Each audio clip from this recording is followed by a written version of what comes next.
I'm Hanokh. And I'm Lacandor. And this is Comic book night. It's like 1,000 degrees here. It's like you pause. Well, you have like your little AC running. Oh no, I do. It's cool in this room, but it was hotter in the parking lot. No, it was cooler in my car that was sitting in the parking lot at work than it was standing in the parking lot at work. Well, I'm assuming you have AC running in the car. Not while I'm at work. Oh, okay, I get what you're saying. When I came out and got in my car, it was cooler to get in my car than it was to be outside. Wow. At night. What about, do they have AC running at the school at least? Did they fix that up? Yes. Totally? Yes, they replaced parts. I'm surprised that went so well. So, all right. I'll leave the comments for another conversation. So we begin, as always, with the most important thing, comic book news. I don't know if it's the most important thing. Everything is the most important thing. Oh, okay.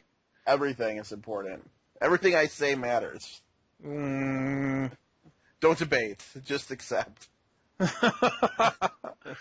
All right. So our first piece of news is the next animated movie from DC is going to be I already forgot what it's called. What is it? It's the Justice League War. No. That's the one after. It's going to be the Flashpoint movie, which is the thing that leads into that's the storyline that leads into the new DC universe, the new 52 that started us with our little comic books. Right. So the announcement was the next movie is going to be Volume 1 of Justice League as an animated movie. My question is, did anything really happen in Volume 1 of Justice League? I think we made this point back when Aquaman introduced his supporting cast from back before he was, in Justice League, his pre-team, and how, like, in one comic, they introduced the characters better than Justice League had done up until that point. I remember that conversation quite well. But let me answer that question for you. Let's see here. Well, I'm thinking, right? So you got comics, and usually when they do a volume of comics, it collects... It's 6. It collects the whole storyline. Right. So the first storyline was what? A couple of parademons being chased down by... Nope. It cuts to Darkseid, and then he leaves. Remember, they blast him back? Yeah, he leaves, exactly. They blast him back, and then Darkseid... That's the first 6 comics. It's a whole introduction to the game. Darkseid, you can't sit on my couch. You have to leave the apartment now. Basically. Oh, man. I'm assuming it's like Dora the Explorer. Darkseid, no killing. Darkseid, no killing. Darkseid, no killing. Then he just snaps his fingers and goes, oh man. That'd be amazing. Batman has to say that to him. It's kind of like what happened in Superman Batman Apocalypse with the Batman Gambit and that. Forswear Kara Jor-El. Bam, bam, bam. Forswear Kara Jor-El. Bam, bam, bam. Fine. Remember that? That was my favorite. It was a great scene, but it was kind of like that. Favorite movie. My favorite part, if I'm thinking of the right movie, is Batman and Darkseid talking to each other. That's it. And then he says only Batman would have won the gambit that he just played. Darkseid's like, of all the people who came with you, you're the only one I believe that would actually blow up the planet. If the Amazon or the Kryptonian had tried this, they would have failed. They lack the the willpower to actually go through on it. But you, a human, you kill your own kind every day. Yes. Classic Darkseid, classic Batman. Yeah, so I really do enjoy the animated movies from DC. They've been really good. Well, don't forget, Bruce Timm stepped down in March, so we'll have to see what happens with this new batch. Yeah, I have positive views of this. I mean, this one might just suck because of the storyline, but Bruce Timm was also in charge of Green Lantern the animated series, and I thought most of that was terrible. It's true. All right. So our next piece of news. This, Yeah, 'cause I know you yeah, you will. yeah, you will. Harley Uh, Quinn. Harley Quinn is getting her own comic book. That's supposed to be in by the end of this year sometime, which means I'm November or December because I've already read the October solicitations. right. So, well, I can always sneak it in there. But yeah, did they say anything about what the Husband, storyline is going to be about? it's a husband and wife team. It's Amanda Connor and Jimmy Palmiotti. They work together quite a bit. But no, did they say what the Harley Quinn comic's going to be about? They want to make it as realistic as possible because they asked I think he's the artist maybe I don't know, they asked him specifically about her costume, if they were going to go with the traditional Harlequin outfit or if they were going to go with the current punk Right. rock kind of outfit. And they said that they were going to try to make Harley Quinn as natural and realistic as possible in the. So they're saying not A, not B, but C. And they love her mix between smart, lovable, and maniacally evil. Evil? That's not a word. Maniacally evil. You know. So it's been kind of like what they've been doing in more recent issues of Suicide Squad with Dr. Quinzette and Harley. You know, I hope so because she's That's been really good dynamic. good in this reboot. She has been, and really good. I mean, she's been great throughout Suicide Squad, but I thought the last few issues, character-wise, have been really good. She's kind of like Alfred. You almost never see her in a bad, True. incarnation. True. But she actually takes front and center when Alfred doesn't, usually. Although I did read a good Alfred story, but I don't want to tangent too much. If there's a good one, it's post when Batman got axed by Bane, pretty much, Nightfall or whatever, and Alfred leaves. It's the story of him coming back. It's really good. I read it, which is funny because Bane shows up this week and makes reference to that. But spoilers. So yeah, the final piece of news is one that I'm excited about: the long-awaited Young Justice game, which apparently will. Which they've been talking about for literally, I think, over a year now. I think it's been in development for at least 2 years, and they kept pushing it and pushing it and pushing it back. Comes out in September, and they've always promised that this game was supposed to deal with the time jump between the first season of Young Justice and the second season, where they jumped ahead 5 years. So I'm really excited for it. It's a bittersweet thing, though, because, of course, Young Justice was canceled before its time. Because Cartoon Network doesn't know how to handle good cartoons. It keeps garbage alive for way past its time. I'm looking at you, Johnny Test. But I don't think Johnny Test is that bad. I mean, I don't like Johnny Test. It's not good, but regular show I think is garbage. Yes. Peter's gonna hate. I think Adventure Time is semi-garbage. Yes. But I don't think it's I can understand why that would appeal to younger people. Like, Cartoon Network isn't really built to appeal to me. I mean, like, I'm not their target. Well, maybe I am their target demographic. Who knows? But that show, I understand why people would like Adventure Time. I wish Adventure Time was a good cartoon because its backstory would totally make an amazing anime. I just don't think it can be done in the United States. Right. But I mean, like, I definitely think it's leaps and bounds. Like, regular show is not for children. I've never seen it. It's sort of like stoners, pretty much. It's got like a purple monkey and... Yeah, it's just, I don't know. I can't see that appealing to people who are younger. Birds talking to each other. I don't know. Whatever. And I don't even know what Nickelodeon puts out now. I think the only good thing they got going for them is Avatar. So... You mean the other one? Legend of Korra? Yeah. Yeah, the new Avatar. I mean, I've watched a few episodes. I've enjoyed. I got to finish the season still. I haven't watched it. I need to finish another season of Avatar yet. I was actually talking about that today with somebody. Really? Did you finish the Earth? Did you? Because I know you hate it. I know you didn't really care for water too much. I don't hate it. No, I know you didn't find it kind of boring. Did you get past the first season? I have watched the first season because I watched the movie after I watched the first season. Right, we went through this. Yeah. Really struck as how odd it is that someone who likes the cartoon can hate the movie when they're word for word the same thing. I actually like the movie better. That's blasphemy to Avatar fans. I really thought that it was better done in the movie than it was in the cartoon. Because I don't like the goofy stuff, and it's cut out of the cartoon.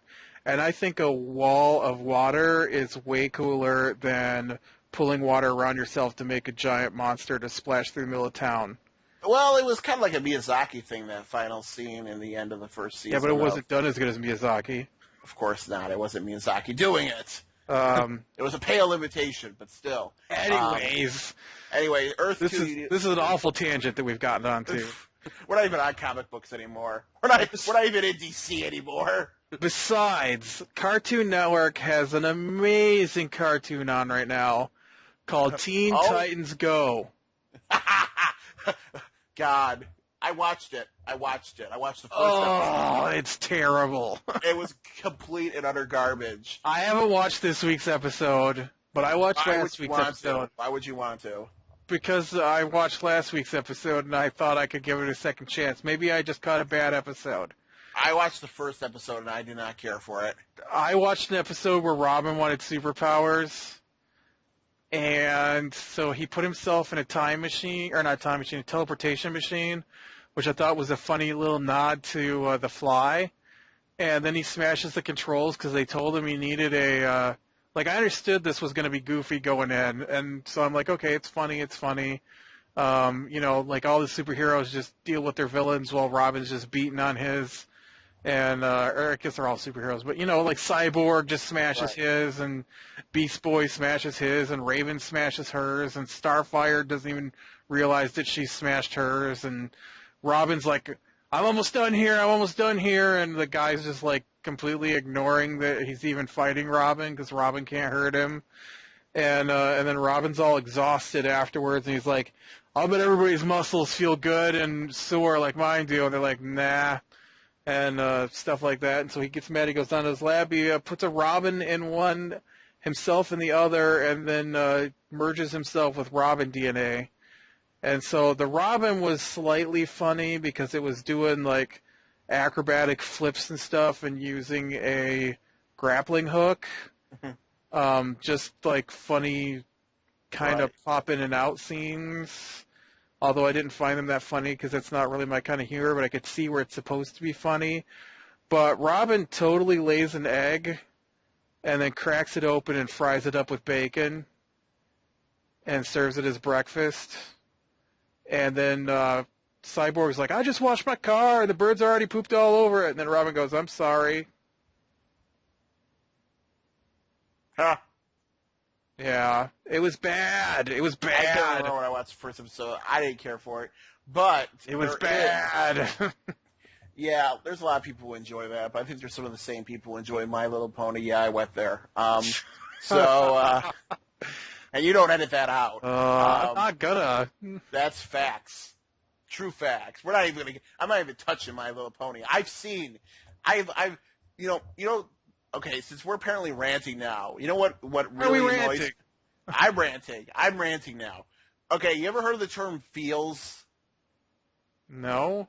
No? Because you don't go out of the Minecraft area of Reddit. Well, I do. And apparently on the internet now is this term feels. Right in the feels, when something that they see evokes feelings inside of someone, apparently you have to signify that now with a term. So if you see, let's say you're the person who enjoys cute pictures of adorable puppies, right? And the cute picture of an adorable puppy makes you go, oh, puppy, whatever. That's apparently feels. And there's pictures for that, and it's just this huge thing apparently on the internet, and I hate it with a passion. And it really annoys me. It really annoys me. So, when the one team of pilots in their mecha have to sacrifice themselves so the other pilots can save Earth, and I go, oh, that's awesome. I have to write down feels? It's, yes, kind of. What happens is it's also for real-life events. So, when, a girl turns you down... I don't feel anything for real-life events. Right. But, when a girl turns you down... That hurts you right in the feels, and then other people go, oh, man. Right in the feels? Right in the feels is the term. You hit me in the feels.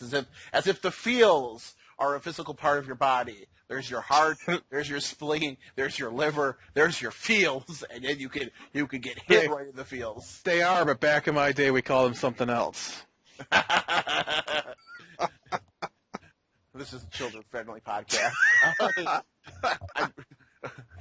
Any swear words get edited out in post, so it's technically children-friendly. More secrets revealed. But no, like you've never seen this before? Dude, I do not surf Reddit. I don't know what you're talking about. I barely use Reddit ever. Oh man, can you just Google real quickly? I know we have comments. No, I'm not. We could do it afterwards. I'm not going to talk about it during the podcast. Fine. Done. Anyway, Reddit is the black hole of humanity's soul. So. Well, it's on other places that we won't mention. So. Well, like what? Twitter? I don't go there either. The other website that we frequent on Wednesdays. Facebook? Come on now. Comics Alliance? Come on now. The obvious one we're not going to mention. I don't know what you're talking about. Oh. God. 4chan. But see, how you have to edit that out in post. I don't want people knowing that I go to 4chan ever. You admitted to going to Reddit. I don't see the difference between Reddit and 4chan. That is socially acceptable. 4chan isn't. Edit that out in post. I'm not gonna. Please? No. All right. Well, I go to 4chan sometimes, too. I go to the code board to see what they say about the weekly comic book, so that's where I see it. Yeah, I know. I like to go there and see how bad they're bashing things that I like and how much they love things I hate. So they love Dial H there. They love Dial H. They hate Gail Simone. Anyways, now that we've talked for an hour about stuff that has nothing to do with our actual well, it's only 10 comics, so it's okay. We're forgetting the most important piece of news that we need to talk about. The yin to Teen Titans. Well, that's what I was going to say. Yeah, yes, let's talk about something amazing. An actual amazing. Let me tell you. So I sit down to watch this thing, and my recording didn't work. I was like, "Are you kidding me?" And so I set it up to record later because, thankfully, apparently I need both the East Coast and West Coast Cartoon Network. Yes. And so I sat on the hot couch in the hot room waiting for it to tape so I could watch it. Yeah, it starts off with... But you didn't say what it is yet, by the way. Shh. Okay. It starts off with Batman in his new cartoon, Beware the Batman, fighting a pair of thugs, telling them how to fight him, getting his shoulder dislocated on screen, and then slamming his shoulder into a van to put it back in place. It was absolutely amazing. Beware the Batman. Beware the Batman. It was so good. It is a year one style Batman, I would say. Right? He's being Batman. He's got the costume. Right. So it's after he got the costume. But he's still learning, how to fight and stuff a little bit and what it means to be Batman. And it's awesome. It is so good. So good. Of course, I did watch an episode of Teen Titans Go right before that, so it could be that. No, it isn't. I watched it, and I didn't watch Teen Titans Go before it. It was it was just about perfect. It's a completely different take on Batman, which I enjoy. He fixed his head. Yes, his lips. His lips are weird. So it's CGI animated, which was the big deal about this. Green Lantern, the animated series, was CGI'd. Some of it was good, some of it not so much. But, this has never been done with Batman before. And I liked everything about Green Lantern, the animated series, except for the Green Lanterns. So I take that back. Let me try it one more time. I like everything about the Green Lantern, the animated series, except for their take on existing characters and the Green Lanterns. I thought Saint Walker was okay. Oh, I hated what they did to Atrocitus. That covers your Saint Walker. Your rage covers all things, is what you're saying? No, anyway. But yeah, so Beware the Batman. It was quite good. I was very pleased with it. A really great opening sequence. It's like 20 seconds long. The most jarring things about it with the change, other than the CGI, of course, which I got used to as the episode progressed, was definitely, besides Batman's lips, their take on Alfred. This Alfred is in the style of the Batman Earth One comic, where Alfred is much younger. He's like probably in his 50s in this, I would say. I wouldn't even go that far. He's probably in his mid-40s. Really, I don't know, maybe late 40s. He could just be in his 50s, but really in shape. But he's basically like more. It's a more modern military style Alfred. You know, the original Alfred character was part of MI6, I think, and he was also a trained actor. So he was, he was more of like a covert spy, espionage kind of Alfred. This one's a more modern Alfred. Like if he was like, I think Lack, you told me you put it this way, as if. Alfred was in the British military today, so he's like former special forces, basically. Also, kind of like probably got into some black ops stuff. We'll probably find out, and different sorts of things like that. And he's also a major part of Bruce's training. The first sequence we see of him is him in a mask trying to jump Bruce in bed, and that goes as well as can be expected. But he chides him for needing 5 strikes to disable him instead of 3. That he felt he needed, but it was really good. The big thing about this, they said about this show, which I think we've said previously, is they want to highlight lesser known villains, no Jokers, no Riddlers, and they also want to focus on the fight scenes and the detective elements of Batman. Okay. And so actually, this week, this is the second time I've seen this, and please let this be a trend starting. Wide shot CGI fight scenes where you actually get to see what's happening. No more up-close, slow-motion, jarring jump from punch to punch things where I don't understand what's happening. Right. Well-choreographed fight scenes. The other one was Pacific Rim. Right, which you said, was amazing. So the Alfred is quite good. They introduced Professor Pig, which we've seen in earlier issues of Batman, the comic book. I don't know which one, the Batman comic books. There's like 16. So, this one, they kept the insanity, got rid of the whole cutting off people's faces because it's a children's cartoon, had Mr. Frog. And I had that, and a really good element of, there's a little bit of goofiness and silliness to him, but at the same time, he's still menacing, which I really enjoy. Professor Pig was in the comics this week. Oh, yes, he was in the comics this week. Yes, he was. But yeah, so it was quite good. The Alfred again, the plot line, basically, Professor Pig's kidnapping people. He's gonna kill them. They gotta figure out why. Turns out they all bought land that was originally used for an environmental thing. I don't think you need to give them a rundown of the cartoon. That's true. Oh! One other important thing is they introduced Katana in the final scenes of the cartoon. She is going to be. It's younger Katana, and she's going to be Bruce's bodyguard and driver, but she's eventually going to be his Robin, basically, but Katana, not Robin. I can't believe she's Katana. She's so not anything like any version I watched of a clip of this week's episode. It was quite good. They have some clips online, previews, and it's quite good. I won't say anything more about them, but really great. Like I said, just a couple little tweaks.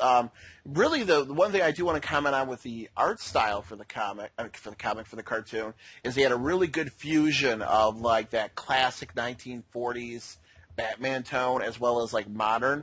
Like his back computer has a holographic screen, very modern looking, but at the same time it has dials and gauges and kind of things like a classic Batman computer would have. It's pretty standard Batman version of steampunk. Right. It was really good. I really enjoyed it. Batman punk. Bat-punk. But not punk, of course, because... Punk rock. Punk is nothing but rage. The rage of the beast. Rage of the beast. Okay, so... With all of that out of the way, we could actually start talking about the comics for this week. That was a lot of wandering around the news this week.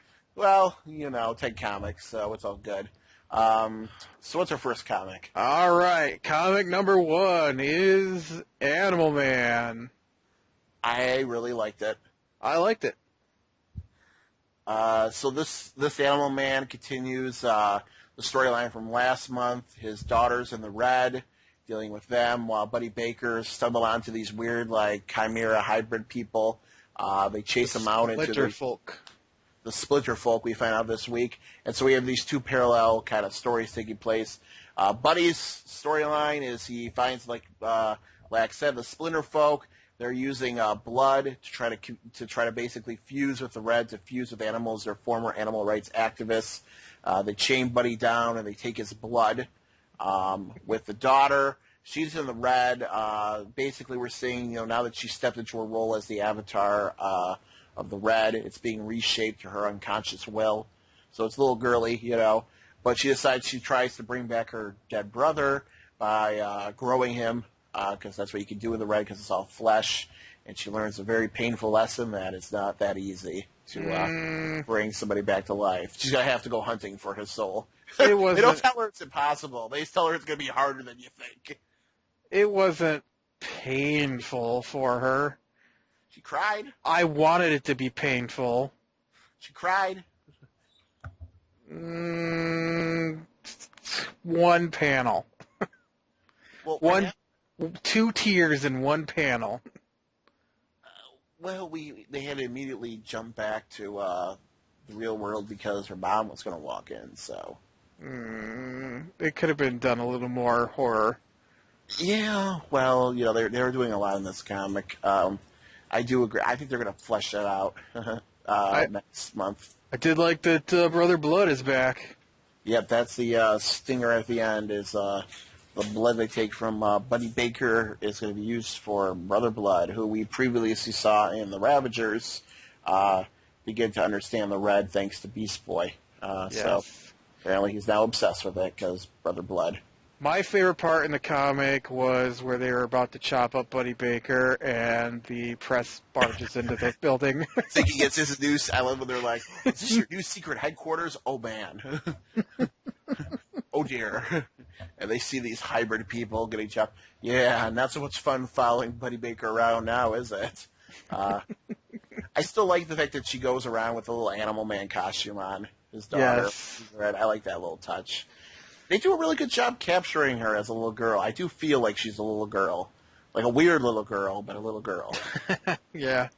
So, and then at the end of the comic, we had the 52 News. It wasn't Earth 2 52 News, so it was garbage as usual. It was Wonder Woman 52 News. It was basically just Jackalmen were attacking London, and Wonder Woman and Orion arrived on the scene, which happens in the Wonder Woman comic this week. So, look, I've just reviewed the Wonder Woman comic. We don't have to talk about it now. We have to talk about that comic. All right. Well, our next comic then is Wonder Woman. No. Sorry, you heard like a bang, bang, bang. Oh, I did. Yeah, edit that out in post. Not going to happen. Editing. Do you know how much editing I had to do for our last one that I put up? It was terrible. You told me why. We don't need to rehash. Let's continue. It was like 7 hours long, and weird things kept happening. All right, it was like 2 hours long, and weird stuff kept happening. Anyways, Batman and Catwoman. So this week in Batman and Catwoman, which is the replacement for Batman and Robin since Robin is currently dead. Catwoman. I love how you say currently. Well, he's coming back, and everybody knows it. Or maybe they'll leave him dead, and they'll pick a Robin finally, because they've got too many people who are possible Robins, and I want it to be Harper Row. Only two. Harper Row and Cassie, whatever her name is. Well, Batgirl offered to be Robin again, too. She ain't going to be Robin again. She could be. You never know. She ain't going to be. I'll put $1 million on it. Maybe he'll find somebody else. That's a possibility, but I doubt it, too. Not as maybe they'll bring back Cassandra Cain. Yeah, good luck with that. That would be the Robin he needs right now. Lady Shiva's too young in the reboot. She's like Dick Grayson age. She might as well be age 12. That's old enough to have a daughter. Yeah, but to be the age that Cassandra... Dick Grayson's got to be like 30 in this comic, right? I think he's like in his 20s. I don't know. I can't... Talks like he's a moron like he's in his 20s. Well, I know he's a moron. Well, I'm sorry, that's offensive to 20-year-olds and 12-year-olds. So anyways, yep. So Catwoman is trying to steal this ancient statue, of course, and she gets a call from the JLA that they need her to rescue somebody, and so she goes and gets Batman, and Batman, meanwhile, is talking to Carrie Kelly, who's like, "Hey, I brought this, or I'm doing this movie up of Titus, the dog," and then Batman's like, "I didn't hire you," and she's like, "That's right, Alfred did it." And then he just goes, rah, rah, rah, rah, rah, and doesn't question it all because Alfred is law.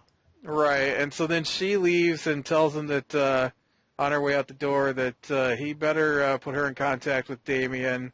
And here's a copy of Damien's interview she's done, and here's a copy of the dog movie. So then he goes out to the grave and shoves the dog movie in the ground. Maybe both of them. Looks like I think both of them. I'm flipping through my comic here, so Right. both of them, and then Batman sends her a fake message from all the voice stuff that he's got recorded from Damien, and then sees the apparently Catwoman signal.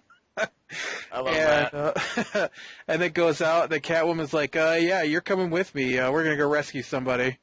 And so then they proceed to rescue this little girl, and it was really good. In fact, it might have been my favorite comic this week. This was my favorite comic this week. It was, because of all the craziness going on in the other comics, we this is like a dead horse. Wait. And then at the very end is this awesome one-page scene where people are eating at a restaurant, and then they stop, and Two-Face walks in with a gun drawn, and he sits down at a table in the middle of the restaurant, pulls out his coin, flips it up in the air, catches it, looks at it, says no, and then walks back out of the restaurant. He's coming up next. Well, next is Nightwing, it says. Right, but Two-Face is coming up in October. So, that was awesome. So, this is my favorite comic this week. I really enjoyed this. I thought art was great, especially with the Batman, Catwoman scenes. Jumping ahead there. And, it was just, I enjoy his interactions. I liked the Alfred scene. I liked the Carrie Kelly scene. I liked everything with Catwoman. I like how she brought him up to speed on the JLA in this comic. And just, I've always enjoyed the Catwoman-Batman dynamic, and I thought it was really solid in this comic, where a little bit in the past it hasn't always been as solid. I thought this one really showed how they interact are and the work. Parents of Huntress in another universe. Yep. Their combat styles just complement each other very well, and they rescue the little girl. I love that she kind of brought him out of his melancholy. Really did. They end up turning out that he thinks it's like a high-profile diplomat they're going to rescue, when it turns out to be a little girl. And Catwoman speaks to her in broken gangster Chinese, as Batman calls, like, "I can't believe you speak broken gangster Chinese." At the end of the comic, Batman speaks broken gangster Chinese to the little girl. Well, he might be speaking straight-up Chinese. Oh, well, he tells her, "Would you like to fly? You close your eyes, you're safe now, or would you like to keep them open and fly? You have dreams of flying." She says, "Yes." And he's like, "Keep them open." And then that ending shot where they fly off is just really good. Yes, it was really good. It was just really, really good comic. And then we moved from that to a really other good comic. Yes, the other one that's probably, I don't know, there were a few I liked a lot this week. That's some not really true. Good comics this week. We're pretty much running out of the ones I really liked this week. There's one more, I think, isn't there? I don't know. I really enjoyed Vibe, but it is at this level. Spoilers. You enjoyed what? Vibe. Oh, Vibe. I did enjoy Vibe. Yeah, I thought Batwoman was really good this week. So, Since I apparently misunderstood this comic, you better give the synopsis. Oh, all right. So, in the last couple of issues, the DEO has shown that they have Batwoman's sister. And so they told her the only way that she could have her back is if she brings down Batman. And so it starts off with, what's her name, Firebird and Batwoman tracking Bane on this island. And they capture Bane and demand to know how he was able to take down Batman. And so he tells them, that he had to keep throwing things at him until he got tired, and then he had to cheat. And there's no way that they could possibly take down Batman. and then they show Arkham Asylum, and this woman is interviewing Black Mask, the Mortician, Fright, and Professor Pig, asking how they fight Batman and what they think about Batman, and Batwoman's there listening to it. And then they skip over to Firebird fighting these people in some kind of building while her uncle and, is that her aunt? I can't remember who that woman is. Yeah, that's his wife, I think. So her aunt. Are watching on, and then when she comes out, it turns out that these guys she's fighting are the team that she is going to lead into the DEO to get Batwoman's sister back. I can't remember what her name is, so I'm just going to call her Batwoman's sister. I think it starts with an A. It's like Angela or something, or I'm Alice, pretty sure it's not maybe. Angela. And then the very end of it is Batwoman saying that she's going after Batman, which is all just a big distraction so that they can go and get her sister back while they think Batwoman's doing what they want. It's going to be awesome, I think. I think it is too. Well, they spent time introducing every member of the team with a little bubble, so you know things are going to happen with them. Do you know what wasn't in this comic? What? No Curly Q. Curly Q. Where's my Twisty page? Oh yeah, no Twisty page. No wonder why. I like the 1 week the 1 month there's a Twisty page, and so 1 month I can't actually follow the storyline because I totally missed the subtext that she's just going along with the flow, and you got to explain that to me. But yeah, I now that I understand what actually happened in this comic, I enjoy it much more. I think my favorite scene was probably the interviews with the Batman villains, where they gave various answers to, like, Batman's on drugs, he's nuts, to, like, this really calculated answer. He's like a computer. So it was pretty fun seeing how the villains view Batman. I enjoy stuff like that. Yeah, so, we've yet to have a bad Batwoman comic. Nope. It's consistently awesome, and I'm very glad for that. We've also pretty much never had a bad Birds of Prey comic. There have been some close ones, but there's been some close ones, but they pulled the chestnuts out of the fire. So yeah, Talon was a close one. Well, that's because of Talon. That wasn't because of Birds of Prey. So this is after the exciting conclusion to Talon this month or last month, where where he takes back the other person's body, leaves Strix alone. They come to Strix, find her, and decide to kind of go back and regroup. So they go to, what's his name, Falcon?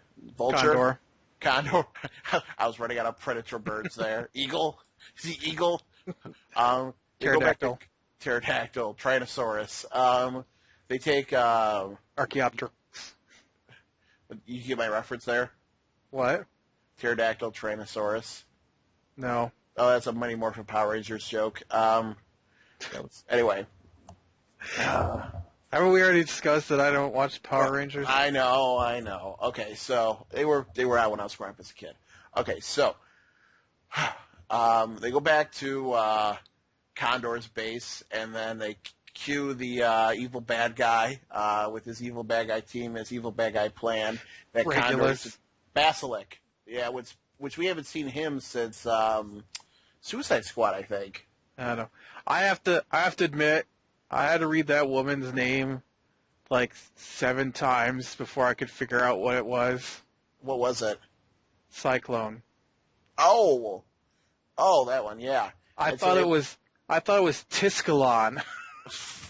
You gotta understand, she's a whirlwind person. Like, she makes a whirlwind around her body. Right. And so her name is spelt T-S-I-K-L-O-N. Cyclone. Right. But I'm looking at it as Cyclone. Tiscalon. What the heck is that? Cyclone, yeah. So the former team goes and attacks the Birds of Prey that he used to be part of, and Canary tries to use her cry, and the lady named Uplink is able to reverse it and knock them all out because magic. And Unicorn and Stars Girl? Yeah, Unicorn and Stars, with one that doesn't really fit with the team, but they brought it because, of course, the Canary cry, so, which was their plan all along. So they've taken him now, and I'm sure they're going to take him back to Basilisk and Regulus, and we're going to get Condor's backstory and all that. So, Black Canary nice. feels betrayed that he used to work as Yes. Basilisk, so... It was nice that they pointed out that Canary and Condor have an actual backstory that hasn't been shown yet, which explains why they were kissing in the last comic out of Right. nowhere. Right. And I do have to point out a couple of continuity issues here. All right. So at the beginning of this comic, well, at the end of last comic, they heard fighting up on the roof. So at the beginning of this comic, they follow the sounds of fighting and find Strix in a new costume. So that means all of Talon number 9 or whatever takes place in the 5 seconds it takes them to get to the top of the building. How does she go back and take a shower and spend the night with him and all that stuff and get a new costume and then come back before they can walk up a set of stairs? I don't think it was supposed to be a new costume. I think it's just different drawing styles. No, they say specifically a new costume. Oh, that's right. Yeah, I don't know. Comics. and then Batgirl leaves, right, in the middle of this comic. Right, yep, because she has to go. Oh, yeah, it takes 3 5 days. minutes. So. 3 days, and she's back, and it was Death of the Family. Yep. Did that go down in 3 days? No, I don't think it was Death of the Family. I think it was the James Gordon stuff. I don't think it was the entirety of Death of the Family. Oh, well, James Gordon stuff happened at the end of Death of the Family. Right, but that was like the follow-up. I could go back in my comics and look, but I'm lazy right now. But yeah. So there was just some stuff that was like blink of an eye fast for what actually went down in between those points. Hey, at least unlike Grant Morrison, they actually try to figure out that there is some continuity between all these comics. So this will help my flowchart. This will help your flowchart. That's why they did it. Lack. That's for your flowchart. So we move from one amazing comic now. I don't know if Birds of Prey was amazing, but... Hold on. You let me finish my sentence. Oh. We move from an amazing comic now to an even more amazing comic. I enjoyed Birds of Prey. I'm not saying it was a bad comic. Yeah, but you look at what's next. Yeah, I know. This one was junk. What are you talking about? This is great. This is why I hate Superman, and he's not even in this comic. Well, say what it is. Sorry. Green Lantern New Guardians. Remember, or as I like to call it, First Lantern Part 26. This is a totally different guy than the First Lantern. Just because he's someone from an earlier old universe with unstoppable powers, trying to do things to the emotional spectrum, and this is a threat that threatens all of the emotional spectrum, doesn't make him any difference. For instance, he's giant-sized. I thought this was Galactus. That's true. He is giant-sized. He's Galactus. This is Galactus's backstory from Marvel. You know that, right? He's from the previous universe. Oh, yeah? He's the one. Yeah, Galactus's backstory, which is... So, I'll do the synopsis, I guess, for this one. He's not a bad guy. Well, no, Galactus isn't a bad guy. Relic is maybe a bad guy. I think he's going to be the bad guy the same way that Hell is a bad guy. Right. We're going to find out later. Which is what is that the connection you were making? Is why you hate this because of Superman? They don't even talk to him. They just attack him. Right.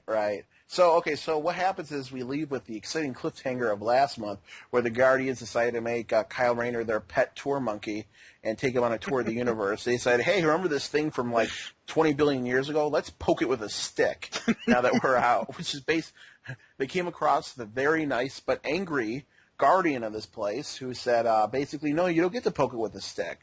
And the Guardians are like, we're supposed to be way different than the old Guardians, but apparently we're just like them because we're going to say, Kyle, let us poke it with a stick. And Kyle goes, okay. And then he decides to, because Kyle apparently has no will of his own. Well, no, he's a White Lantern now. He's lost his willpower. Yeah, apparently. His sacredness of life makes him beat this guy to a pulp. And what do you know? When they poke it with a stick, what happens really is the anomaly that they found is responding to Kyle Rayner's use of the White Lantern powers and the different emotional spectrums. So literally this thing would not have broken free if it wasn't because of the Guardians and Kyle Rayner. If he only hadn't pulled the White Dragon Saber. Well, hey, hey, I that was did my watch the first Power Rangers. Saba. That thing was so annoying. Um, I had that when I was a kid. Power Rangers reference. Anyway, so out comes this guy named Relic, who is basically Galactus. Both of them have super advanced technology. Both of them literally come from the previous universe, being basically, in a sense, carried over in some way to this universe. Both of them really aren't evil. Galactus just has to feed, and he's a necessary part of the Marvel universe. He's part of like these three big, like Death and Eternity and Galactus. At one point, Reed Richards was going to destroy Galactus with, see, I know some Marvel, with the Ultimate Nullifier, the one weapon that could hurt him, and basically the Cosmo people of Marvel said, you can't do that. Galactus is a natural and important part of the universe. Yeah, they better not do it. If they're going to unleash the nullifier, then they're going to get Clugahoop in their universe. So, in the same way, Relic, they haven't said that he's necessary yet. He'll probably get pushed aside in that way, but it's very similar. They're both giant size. They both have like that techno armor kind of thing going on, which Relic has too.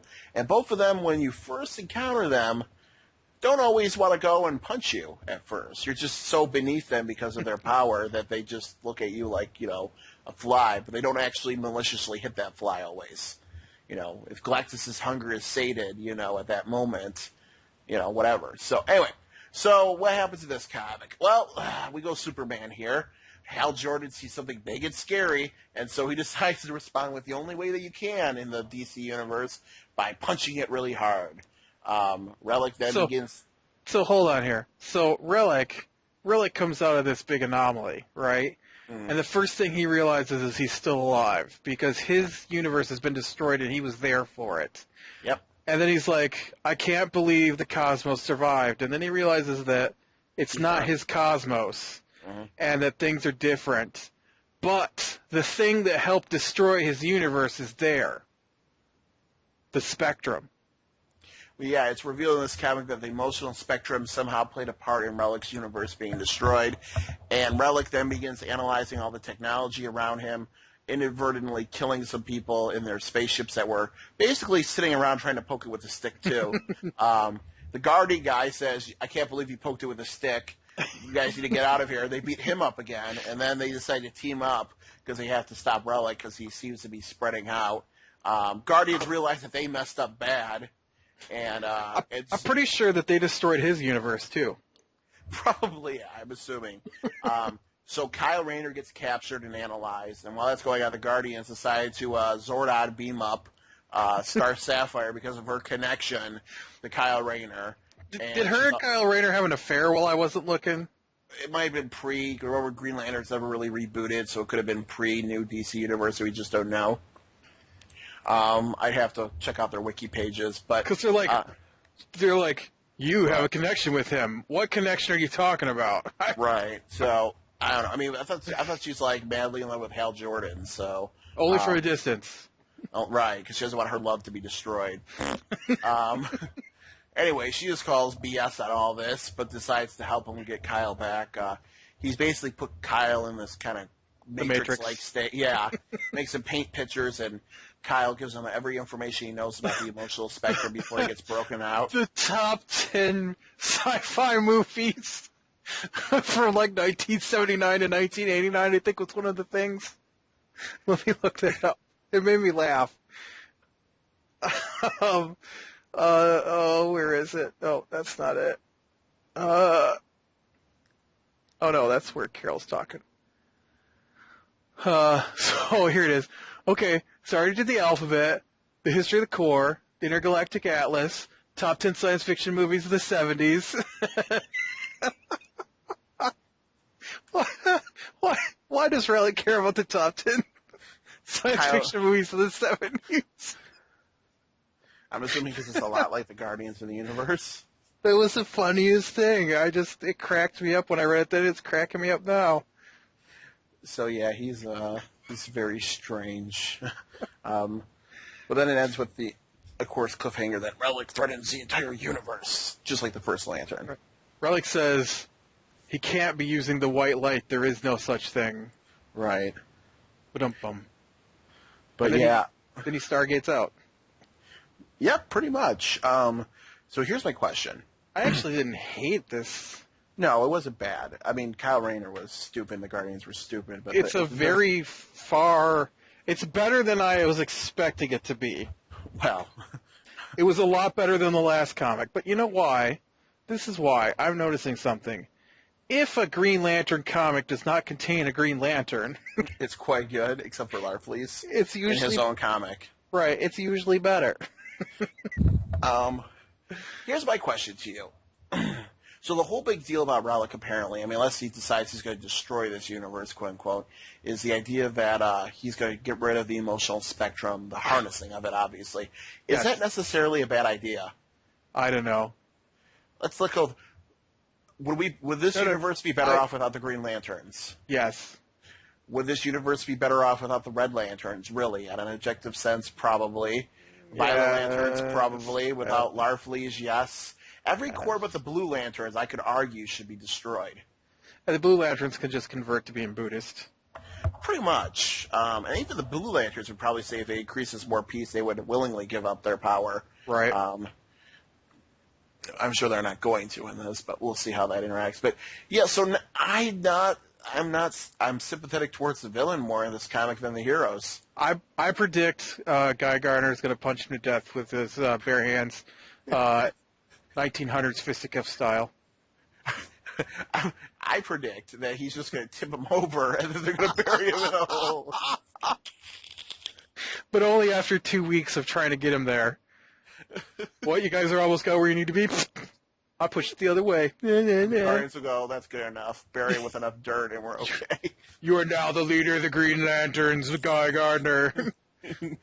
I'll try to give it up. I think you guys missed out on all that. I don't think we started our talks back then.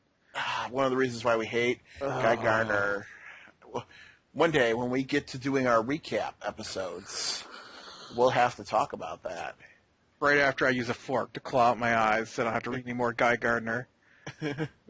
Maybe it's better the second time around. I'm starting to feel a little nauseous just thinking about it. Anyway, so that's that comic. It was okay. It's better than what it usually is. So now that the Green Lanterns are out of the new Guardian book, it's better. They're going to be back, though, like cancer. I guess I just can't stand the arrogance of most of the Green Lanterns. Is my problem. I don't think that arrogance and willpower should be synonymous. Well, so I don't want to bother with that tangent. Okay. All right, so our next comic is Justice League of America, which Trinity War Part 2. So we leave off with the exciting conclusion of last week's Trinity War comic where Superman punched things instead of asking questions first. In this case, the thing he's punching was Captain Marvel. And then he killed someone, but not really, wink, wink. Maybe, wink, wink. Maybe. So I don't think so, though, because of what Amanda Waller said in this comic. Right. So, he isn't dead. The guy, the outsider said he wasn't. So we leave off with everybody ready to punch each other. And they all start punching each other and fighting and thinking that Superman killed Dr. Light. And then Superman, in a moment of clarity, which I'm assuming was the Superman Raiders coming in saying, if you're going to do this, this is what you need to do for Superman. Has them all go, no, stop. If I actually killed somebody, I need to be arrested. Yeah, if I could believe that Superman felt anything like that, it might have been a poignant moment, but yeah. So he covers his eyes.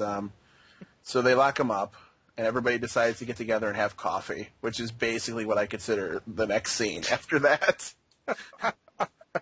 We have these little character moments. Hawkman's like, they tell him, the skin and muscle have already healed Hawkman.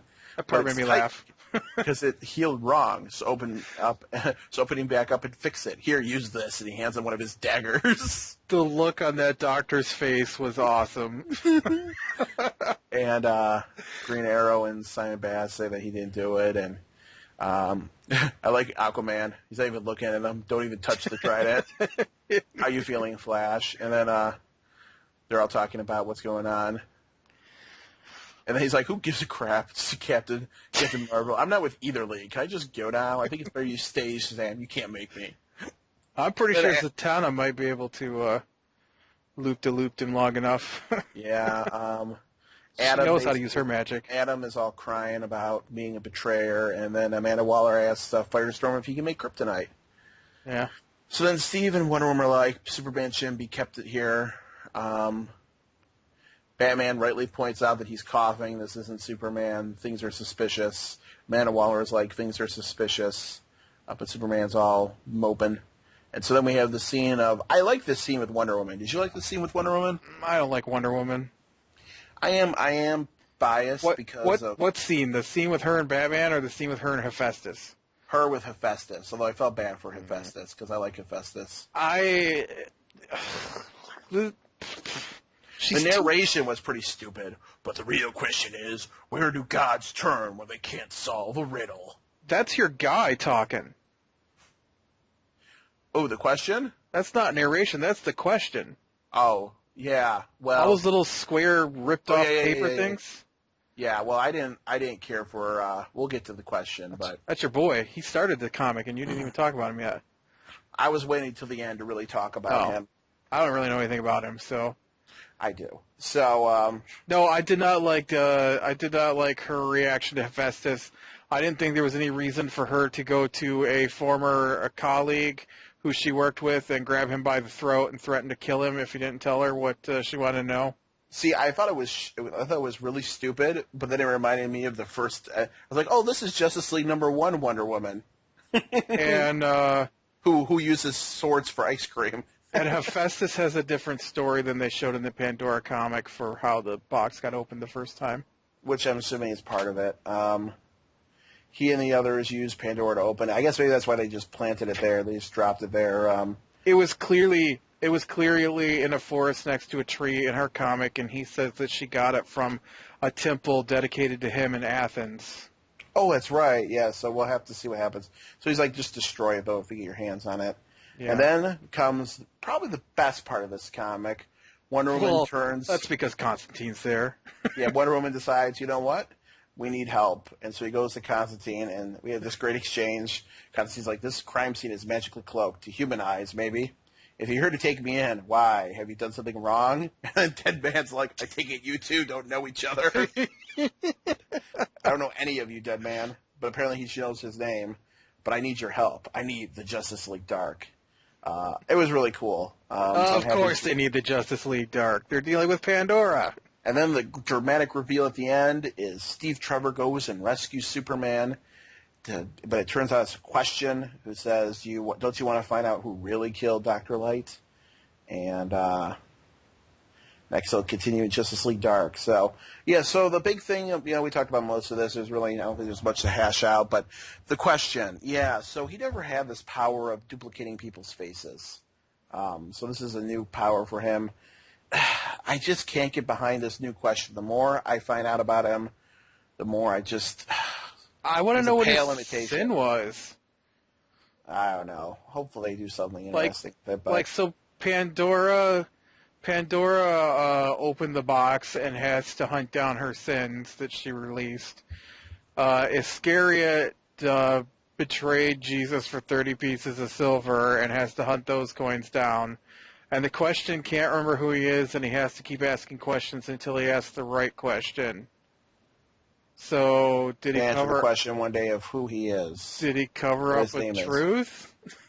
I don't know. Well, maybe one day we'll know. But I would like to point out that in Justice League last week, Superman blasted Dr. Light after the light hit Wonder Woman, and it was not a sudden loss of control. It was a straight-up attack on Dr. Light because he attacked his girlfriend. And this week, they're pretending that he's out of control. Because of Pandora's box, possibly. Yeah, maybe. And he's all upset that he killed Dr. Light when he's been killing things since the universe rebooted, so I don't know. Well, he's human, so remember, anything that is... yes. Because an alien who thinks he's better than humans would actually have that kind of emotion toward a human he doesn't even know, but can try to kill his own kind. Pretty much. How Because about some consistent writing? only humans matter. Only humans matter to Superman, who's very gray in that one panel. Yes, he is. He's old man, Superman. Oh, he's gray in the panel above that, too. Why is he turning gray? I don't know. Oh, Don't ask me. because Dr. Light damaged his light cells. Speaking of Dr. Light, the one thing I noticed, let me see if I can find it in here.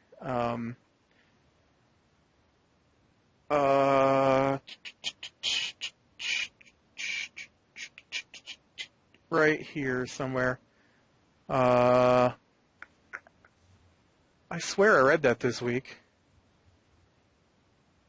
Oh, anyways, I can't do the quote because I can't find it. But what I wanted to point out was that somewhere in here, Steve Trevor yells at Amanda Waller that Dr. Light's dead, and she says, well, his vital stats are, and he says he's dead, and she's like, he's dead? So I'm guessing that he still has vital signs according to Amanda Waller's stuff. Mm-hmm. So I don't think he's actually dead. He could turn out to be, though. Who knows? I'm usually wrong when it comes to this because everything is so convoluted and ridiculous most of the time. But yeah, it was okay. It was about as good as last week's, I thought. I thought this one was better than last week. This one did make me really angry. Last week's didn't make me angry, so Last week's did. So any more than these people normally do. So so yeah. let me see if I got anything else in my notes for this one. Nope. I just wrote down Superman was apparently possessed when he did it. Apparently, quote unquote. That's the excuse. Just like how Hal was really evil the entire time. So Right. It took him comics to mention that. Or Superman's Superman's supposed to be the most intelligent person in this universe. If he says he killed Dr. Light, it must be true. Right. I was actually not in this comic, but the Supergirl comic made me think. It's pretty weird that they've got all this tech, and that the average person on Earth doesn't get to use it to live a better life. Well, I think it's like Reed Richards kind of in Marvel. So Right. He explained that once, but I don't want to go on that tangent. It just struck me as odd. Yeah. But we'll save that for when I get to Supergirl, because yeah. So anyways, our next comic is Justice League of America's Vibe. I enjoyed this comic. It was almost as good as last week's. I had some issues with it. The synopsis is Vibe, of course, was imprisoned last week after him and Gypsy got caught after being on the run. Vibe's brother basically has dirt now on the black guy who was like Vibe's boss and kind of like the kid, and basically gets him to let him get into Argus's. Is it Argus? Are these guys Yes, Argus? I gotta keep my secret organizations confused straight because I get them confused easily. So let them go in and they do the whole like hiding under a costume, fool the scanners, gets them in. Says Steve Trevor used to run things and he used to be a little different. And so they find Vibe and they break they almost break Vibe out, and then they do, and they're caught. But then Vibe basically goes Hulk and vibrates at just the right frequency to break everybody's cage for the prison break. And then a guy comes to take Gypsy back. I think it's Gypsy, right? That's what they wanted. Yep. Is that Darkseid's daughter? Yep. Okay. So Gypsy... But she doesn't know it. But she doesn't know it. Darkseid's daughter. And then the dramatic reveal that they hinted at in the comic is that they made a comment about his dead brother. And then the dramatic reveal is it's his brother, and his brother's still alive. Oh my God. Yeah. So okay. Let's start with the brother thing. So it made me laugh because they're like, Vibe got his powers because he was caught in the boom tube blast that killed his brother. And I'm like, if he's caught in a boom tube, then he probably got teleported, and he's probably coming back. If not this comic, then the next one. And then sure enough, at the end of it, he comes back. And I probably should have realized that at the beginning of Vibe, but I didn't like Vibe in the beginning, so I was too busy being angry about Vibe, I guess, to catch that. But, so this comic, I did get angry about a couple things. Enough with the people who can overcome things that shouldn't be able to be overcome. Talon cannot slip out of Batman's handcuffs in 3 seconds. I'm not going to let that one go ever. Until Talon's done, which is like next month anyways. This kid cannot hack the Justice League's computers and Argus's computers. Cannot. No way, no how, not going to happen. Well, Batman designed the Justice League's computers. Not going to happen. This kid is not going to hack Justice League and Argus. Not going to happen. It's ridiculous. And so that's where he got his information, because he hacked their computers. No. Sorry. Not going to happen. They did not show anywhere before this point that he's some genius computer hacker. And he just crashes through a window, or he throws a soccer ball through a window, and then comes through the window and is like, I hacked your computers. What? With a soccer ball? They've never demonstrated him being this proficient with technology. No, never. He talks on his cell phone. He texts. That does not make him a computer hacker. He's not Oracle. Right.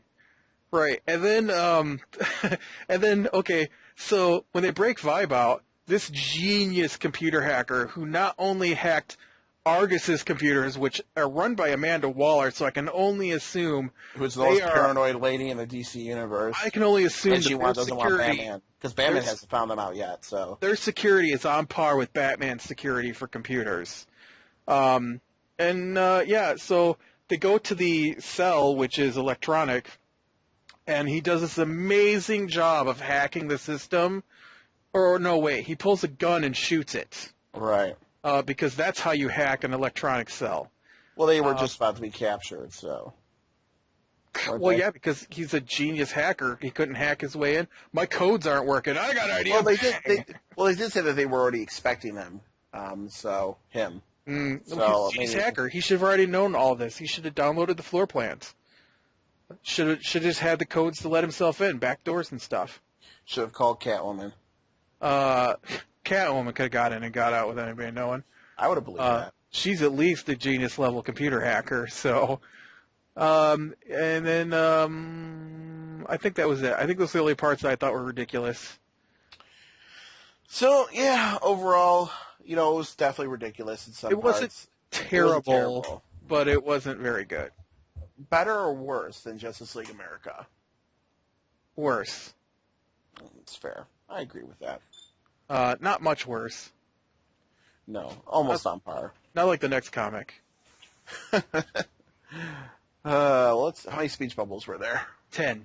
10 different heroes in this one. So our next comic is Legion of Superheroes. So they're ending Legion of Superheroes again. This is like what, version 17,000 of Legion of Superheroes, because apparently they keep coming back. I couldn't follow this. They're like rats. Comic. So they're like rats. So this is Legion of Superheroes makes its final stand, part 2 or something. And so in the end of last comic, you had Tharok, or whatever this guy's name is. I'm gonna call him Tharok, and Persuader and the Emerald Empress. What? Yeah.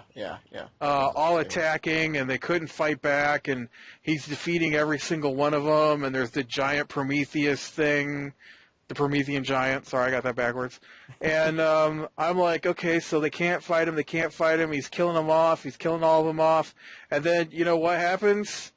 They're like, nah, we're done with this. They shoot Persuader with some lightning that takes him out.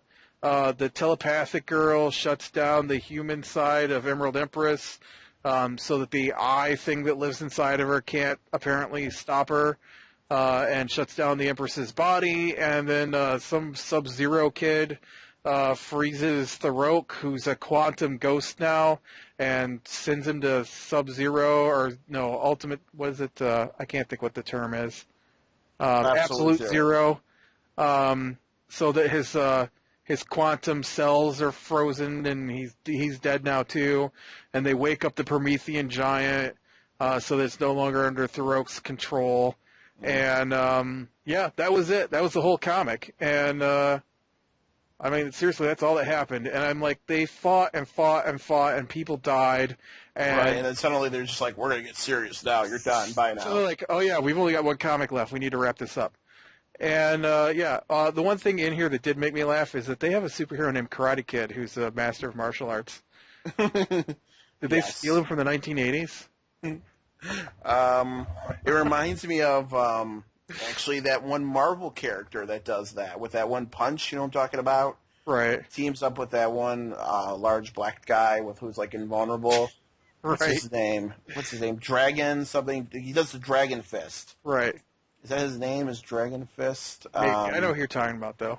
I gotta find his name. It's gonna bother me. Hold on. He didn't actually do anything in this comic. Iron Fist.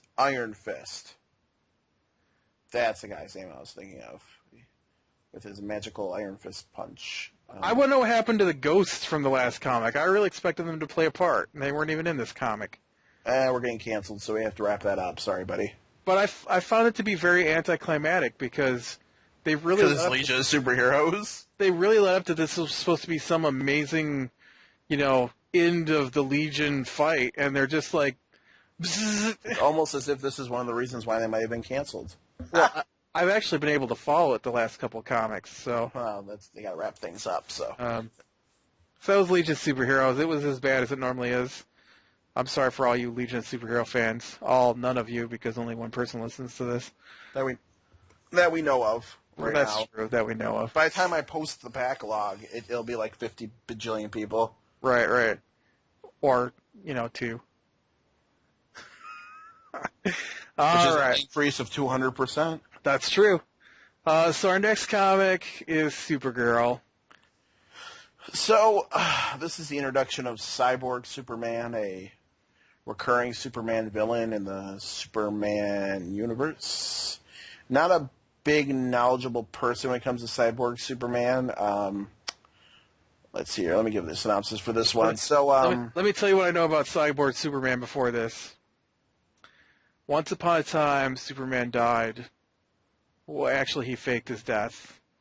And so they had all these other Supermen who stepped in for him. And one of them was Cyborg Superman. That's all I know. And now this one's a bad guy. So. Well, I think he's getting a new backstory. So. And it's bad.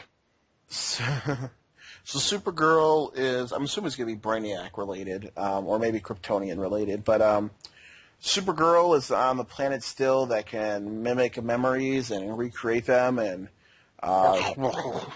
yeah, basically. And so, of course, they're working with Cyborg Superman. So she starts recreating her home. Her mother comes back as a memory. They're using it to emotionally manipulate her. And then Cyborg Superman just loses his cool as like, let me fuse with your flesh. It was kind of funny. That scene. He says, he's like, he says, I need to fuse your consciousness with a collective. Oh, why is that exactly? Your body. I need your flesh to reconstitute my own. And then the look on her face of, what? He's like, you want to say that again?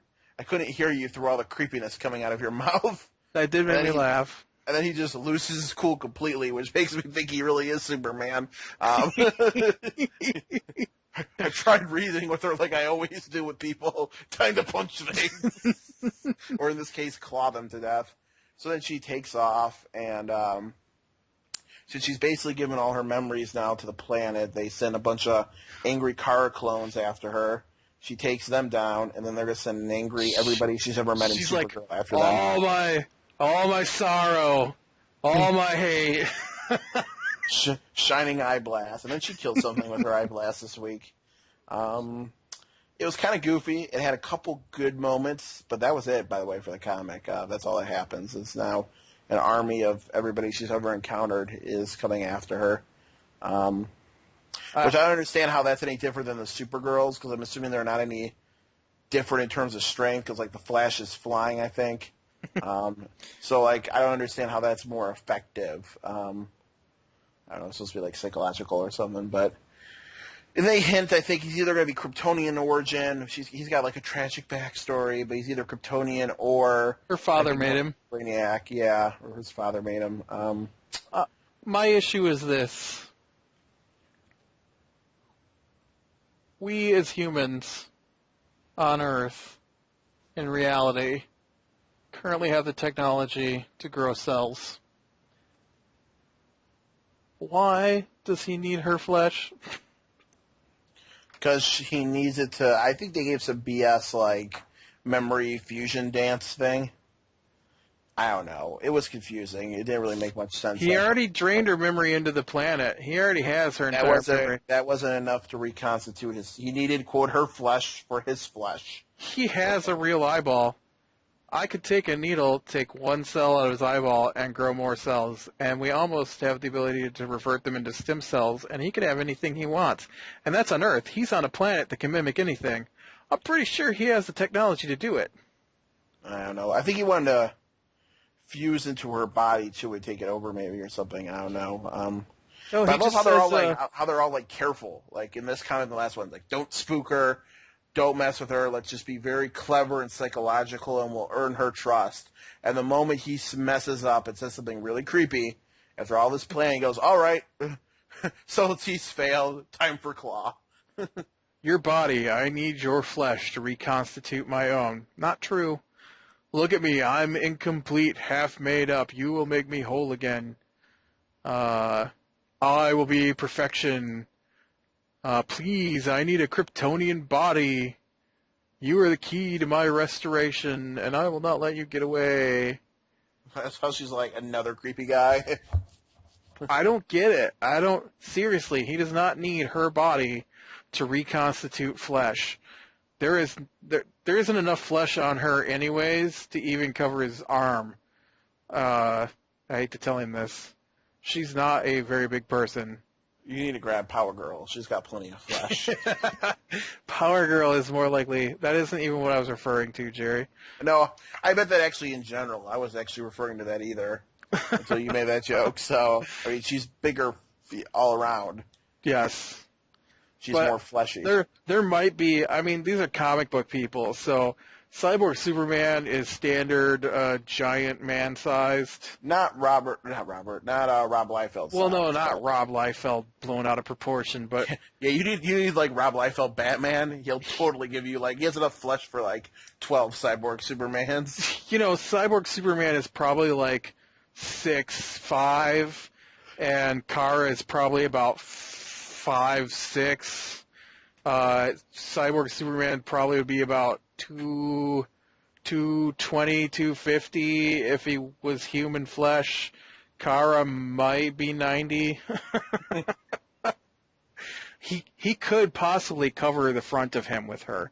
And I mean just his chest area. But seriously, we have the technology to clone flesh. She already commented on how he has a actual eye, so he has Kryptonian cells. I don't know what he needs her actual skin for. This just makes him Buffalo Bill from Hannibal Lecter. She puts the lotion on her skin, or else she gets the hose again. You'll get your dead mommy back. He's like, I love how he's like, see, she's dying. There's no question now she'll give me her flesh skin. Which is pretty much the dialogue. I don't know. I was disappointed. Supergirl's usually so good, and Superman has yet to do a good backstory for his villains, or maybe their backstories are just this bad every time, and I just didn't know it because I didn't read the comics before. Yeah. I don't know. I pretty much know what I need. I cannot believe that's the motivation. I live on a planet that can be anything I can imagine, but I want her skin. Pretty much. So we come to our last comic of this week. Yes. Our fan favorite here. Oh, yeah. Wonder Woman. Love this comic. 22 issues about the same exact thing. It was slightly less soap opera-ish. No. How about that stupid cover where it was all like Soviet Union? Cool. I know, with the backwards R's and everything. I never got that feel from New Genesis. I don't get it. It made me think of Command and Conquer. So even with the cover, apologize. So even with the cover was stupid. Wonder Woman wakes up in like a bubble where they're healing her, angry of course, because that's all she does in this comic is get angry. And then we're introduced to Orion's father, the High Father. It's a good thing they left her bracelets on, because if they'd have taken those off, they couldn't have stopped her. It's true. So Orion's father is all like, all kingly and treats everybody with respect. But I love this. So he has a little scene where they introduce him. Then it cuts to 3 days. This is Wonder Woman. Wonder Woman, I'm pleased to see you made a full recovery. You induced a coma without my consent. I apologize for saving your life. And suddenly she's like, oh, man, I am a tool. I'm sorry, I am grateful. Your internal wounds were severe. And then he explains that this is New Genesis. And then later on you see Orion morphing out because of his heritage and stuff. And he's all like, yeah, this planet was destroyed in a great war, which I'm sure will be revealed with Apocalypse. And so they live above it now. And one day, when they're worthy, they can go back to the surface. And then and the rest of it's just the High Father is like, we're keeping the baby because of the prophecy. And they're all like, get out of here now. And they all do. And then Orion steals the baby and runs through the portal just as High Father planned. Yes. No apology necessary, my son. Good luck. So he just manipulated everybody into doing what he wanted, which is what they wanted to do anyway. But if he had told them this is what they want to do, they probably wouldn't have done it. So, because they're idiots. Yeah, I thought this was garbage. Oh, and then they go back to Earth, and the firstborn is now in charge and has killed Lennox, the stone guy. He's now in charge of this city, and I'm on my throne, and you can't stop me. And it's London, and I'm confused as to why he's there. Yeah, I don't know it. But anyway, garbage. What about his Jackalman? Oh, yeah, it's Jackalman show up. Big deal. I have a family, a very hungry family. Jackalman. So, yeah, I thought it was pretty stupid overall. I like New Genesis. No, you love the Wonder Woman comic. Shut up. It's garbage. Is there any parts of it that you enjoyed? I enjoyed High Father giving Wonder Woman the smackdown.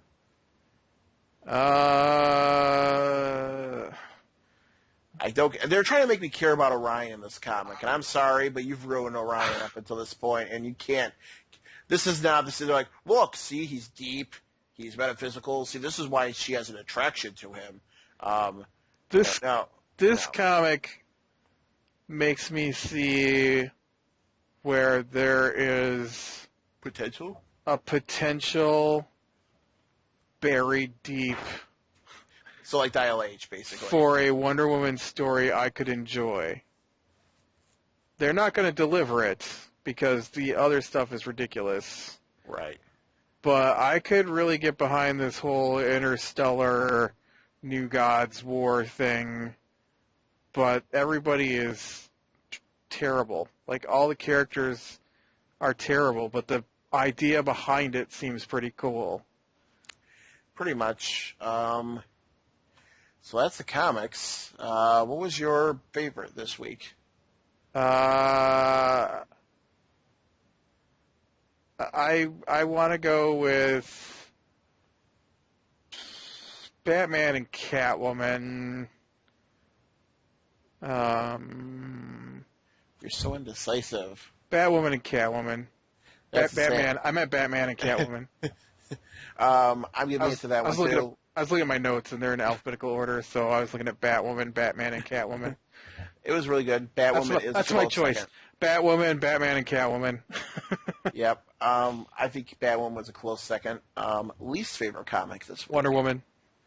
Yeah, I'm going to give it to Wonder Woman, too. I didn't think it was going to be Wonder Woman until we just went over it, and I realized how stupid and angry it kind of made me. Nothing happened, pretty much.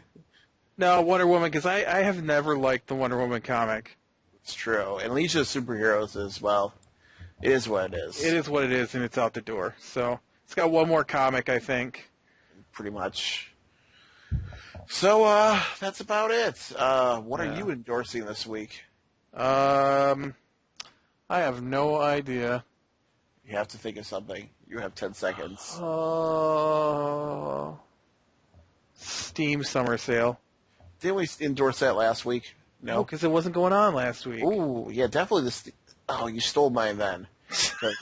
You didn't even think about it until I mentioned it. I was thinking about it. I was going to go with something else, but I was trying to remember what it was. Yeah, Steam Summer Sale has been quite awesome. I have spent way too much money on it. Air conditioning.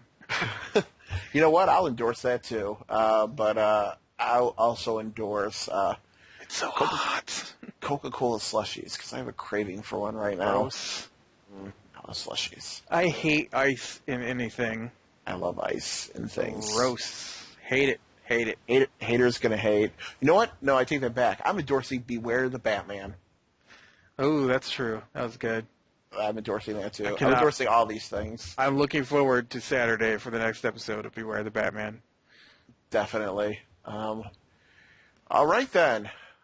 What about next week? Next week we got All-Star Western, Aquaman, Batman, Superman, Batman the Dark Knight, Catwoman, Constantine, John, Justice League Dark, Larfleeze, Red Hood and the Outlaws, Superman, Talon, Teen Titans, The Flash, and the Green Team. There's a lot of good comics and quite a few I don't like, so it should be. Let's see. There's really only one, 3 or 4. two. Superman could be garbage. There's only Team I don't like. Superman isn't next week. Well, I thought you said Oh Superman. yeah, it is right there. Superman. Sorry, I'm blind. There's really only 2 I'm expecting to be terrible. 2 I'm expecting to be mediocre. No, 3 I'm expecting to be mediocre. I forgot about the Flash. He's so boring. I forgot about him. And the rest should be good. I'm not looking forward to Larfleeze. Superman's probably going to be garbage. I hate the Green Team. Larfleeze and Talon are going to be trash. Superman. Talon's going to be trash for me. Superman, the Green Team. I said Talon, didn't I? Larfleeze and Talon are trash. Superman, Right. the Green Team, and what was my third one? Oh, the Flash are going to be really mediocre, like almost trash, and everything else should be good. I expect the Flash to be mediocre. So. Well, Batman and Superman will probably piss me off, but We'll see. All right, so I think that's about it. all right. Click like if you like this. Subscribe to be sure to catch the next one, and I'll talk to you later. Bye.